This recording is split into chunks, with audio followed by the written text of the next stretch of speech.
সাংবাদিক বন্ধুগণ, আপনারা সবাই অবগত হয়েছেন যে আজকে প্রায় 4:30টার সময় বিকেলবেলা কুমারঘাটে এক মর্মান্তিক, ভাষায় প্রকাশ করা যায় না, একটা দুর্ঘটনা ঘটে গেল। এবং ইসকনের যে প্রতি বছরের মতো এইবারও ওনারা উল্টো রথ, আমরা সবাই জানি যে সেই উল্টো রথের যখন চলছিল, তো হঠাৎ করে একটা কারেন্ট, উপরে যে কারেন্টের যে লাইন ছিল তার থেকে এই কারেন্ট চলে এসেছিল একদম নিচের দিকে।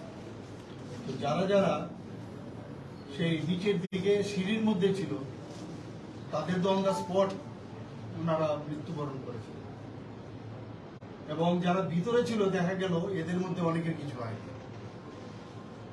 তো এরকম একটা দুর্ঘটনা এখানে ঘটলো, এবং আপনারা যারা মিডিয়া বন্ধুরা আছেন আপনারা নিশ্চয়ই সেই ভিডিও আপনাদের কাছে আছে, দেখা যায় না সেসব ভিডিও, এত মর্মান্তিক।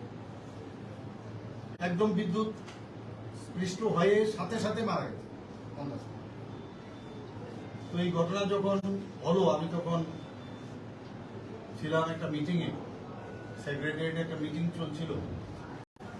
আমি সাথে সাথে, আর বৃষ্টিও পড়ছিল সবাই জানেন, আমি সাথে সাথে আমার সাথে আমাদের ত্রিপুরা সরকারের মাননীয় মন্ত্রী টিঙ্কু রায় মহোদয় আছেন এখানে, আমাদের প্রাক্তন মন্ত্রী এবং বর্তমান বিধায়ক কুমারঘাটে উনি এখানে আছেন, ওনাদের সাথে আমি টেলিফোনে কথা বলি।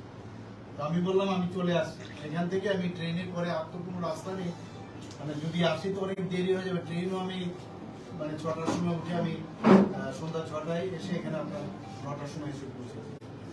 তো সমস্ত জায়গায় আমি গেলাম, দেখলাম, শুনলাম, মানে কি বলবো, আমাদের ত্রিপুরার ইতিহাসে এই ধরনের মর্মান্তিক ঘটনা, একসাথে এতগুলো মৃত্যু এবং যারা আক্রান্ত হয়েছে, মানে ভাবা যায়। এখানে এসে আমি যে জায়গাটায় ঘটনাটা ঘটেছে সেখানে আমি গেছি, সেখানে দেখলাম, চেষ্টা করলাম বুঝবার। সেখান থেকে আমাদের কিছু যারা আমাদের এখানে দুটো হসপিটাল আমি গেছি, একটা ফটিকরায় আর একটা কুমারঘাট হসপিটালে আমি গিয়ে যারা ইনজিউর্ড আছে বর্তমানে এখানে যারা আছে তাদেরকে দেখে আসলাম। এর মধ্যে যারা 6 জন মারা গেছেন তারা মর্গে আছে এখন, আর যারা বেশি ইনজিউর্ড তাদেরকে জিবি হাসপাতালে পাঠানো হয়েছে। তো আমি আমাদের যে স্বাস্থ্য দপ্তরের যিনি সেক্রেটারি আছেন, আমি চিফ সেক্রেটারির সাথে কথা বলে এসেছিলাম। তো ওনাদেরকে বললাম যে কোনো অবস্থায় কোনো জায়গায় যেন খামতি না থাকে ট্রিটমেন্টে। এখানেও এখন কথা বলেছি, এখানে ডিএম সাহেব আমাদের সাথে আছেন, যে কোনো অবস্থায় কোনো জায়গায় যেন আমাদের তরফ থেকে এটা যেন না বলতে পারে যে কোনো রকম সহায়তা হয়নি। আমাদের সরকার যারা মারা গেছেন, যারা ইনজিওর্ড হয়েছেন তাদের সাথে সরকার আছে। তো এর মধ্যে প্রাথমিক যে হিসাব সেই অনুযায়ী এখন পর্যন্ত 7 জন মারা গেছে। একজনকে এখান থেকে রেফার করে রাস্তায় মারা গেছেন, তাকে আবার ব্যাক করে এখানে নিয়ে আসছে, এবং 16 জন আহত হয়েছে। তো আহতদের ফটিকরায়, কুমারঘাট এবং কৈলাস শহর ও আগরতলা হাসপাতালে, যেটা আমি বললাম আমাদের মেডিকেল কলেজে পাঠানো হয়েছে। এই ঘটনা অত্যন্ত হৃদয় বিদারক এবং মর্মান্তিক। আমি এবং আমার সরকার এবং আমরা সবাই মানে অত্যন্ত মর্মাহত, এবং নিহত আহতদের পরিজনদের প্রতি গভীর সমবেদনা জ্ঞাপন করছি, এবং রাজ্য সরকার নিহত ও আহতদের পরিজনদের পাশে থাকবে, এবং কিভাবে ওনাদেরকে আমরা সাহায্য করতে পারি সেই বিষয়টা আমরা দেখছি। এর মধ্যে আমরা যে ডিসিশন নিলাম, কারণ মানুষকে তো আর ফিরিয়ে পাওয়া যাবে না, তো ট্রিটমেন্টের সমস্ত খরচ যারা এখনো আহত যারা হয়েছেন তাদের পুরো ব্যয় আমরা বলে দিয়েছিলাম। ডিএম সাহেবও আছেন, এবং আমি অন্যান্য যে হসপিটাল আমি দেখে আসলাম কুমারঘাট এবং ফটিকরায়, সেখানেও আমি বলে এসেছি। এবং আর্থিকভাবেও সাহায্যের আমরা ঘোষণা দিয়েছি। যারা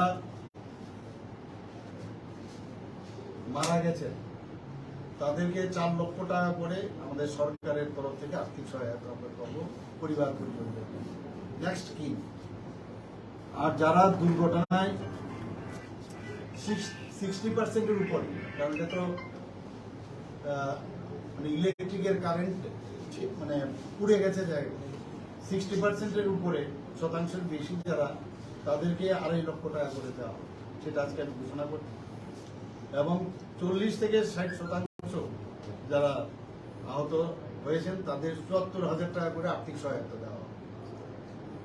আপনারা নিশ্চয়ই এর মধ্যে দেখেছেন, আমি টুইটও করেছিলাম, পরবর্তী সময়ে সেটা আমাদের যশস্বী এবং আমাদের মাননীয় আদরণীয় প্রধানমন্ত্রী নরেন্দ্র মোদীজি গোচরে এসছেন। উনি একটু আগে আমরা দেখলাম যে ওনার টুইটে উনি ঘোষণা দিয়েছেন যে ওনার যে prime minister national relief fund, সেখান থেকে আমাদের যেটা দিচ্ছি তার সাথে ওনার তরফ থেকে ওনার যে ফান্ড আছে সেখান থেকে 2 লাখ টাকা করে উনি দিচ্ছেন যারা মারা গেছে, আর 50,000 টাকা যারা ইনজিওর্ড। তো সেই বিষয়টাই আপনাদের গোচরে আনার জন্য আমি আজকের এই আপনাদেরকে বললাম এখানে থাকার জন্য। তো সত্যি মর্মান্তিক, ভাষায় প্রকাশ করা যাবে না। আপনাদের যাদের মারা গেছেন ওদের ফ্যামিলিদের, একটা শুনলাম যে ফ্যামিলিরই 3-4 জন, একটা ফ্যামিলিরই 3-4 জন মারা গেছে। তো আমরা তো মানে আমি আমাদের সরকার আপনাদের সাথে থাকবে, আমি যেটা বললাম, এবং আরো যেসব যদি কোনো জায়গায় কোনো কিছু দরকার পড়ে, যদি বাইরেও নিতে হয়, যদি এরকম দেখা যায় সেটাও আমরা করবো। এর জন্য আপনাদেরকে সামনে রেখে আপনাদের মাধ্যমে সবার কাছে এই বিষয়টা জানাবো। সবাইকে ধন্যবাদ। আজকের যে ঘটনাটা ঘটছে এর জন্য কি কোনো কিভাবে ঘটলো, কেন ঘটলো, বা এর জন্য কেউ কি দায়ী আছে, এর জন্য কি আপনার কোনো তদন্ত কমিটি কিছু করবেন? এটার বিষয়ে আমি বলে দিচ্ছি আপনাকে, অলরেডি আমি এবং আমার সরকার ডিসিশন নিয়েছি যে আমাদের যে জিএম সাহেব আছেন এখানে, জিএম সাহেবের নেতৃত্বে একটা এনকোয়ারি হবে। সেই এনকোয়ারি রিপোর্ট নিশ্চয়ই জমা করবে, এবং সেই রিপোর্ট পাওয়ার পরেই আমরা আগামী দিন যাতে এই ধরনের দুর্ঘটনা কোথাও না হয় সেই বিষয়টা আমরা নিশ্চয়ই আমরা দেব। স্যার, যে বিদ্যুৎ পরিবাহী তার ছিল সেটা তো নিশ্চয়ই 11,000 ভোল্টের ছিল, তো অনেকেই বলছেন যে নির্দিষ্ট পরিমাপ থেকে অনেকটা নিচে ছিল রাস্তার উপরে, এই ব্যাপারটা নিয়ে কি বলবেন? সেটা রিপোর্টে আসুক না, রিপোর্টের মধ্যে বোঝা যাবে। এখান থেকে আমি যদি বলে যাই তো ঠিক হবে না, রিপোর্টের মধ্যে সব চলে আসবে। সেই রিপোর্ট পাওয়ার পরেই আমি বলতে পারবো।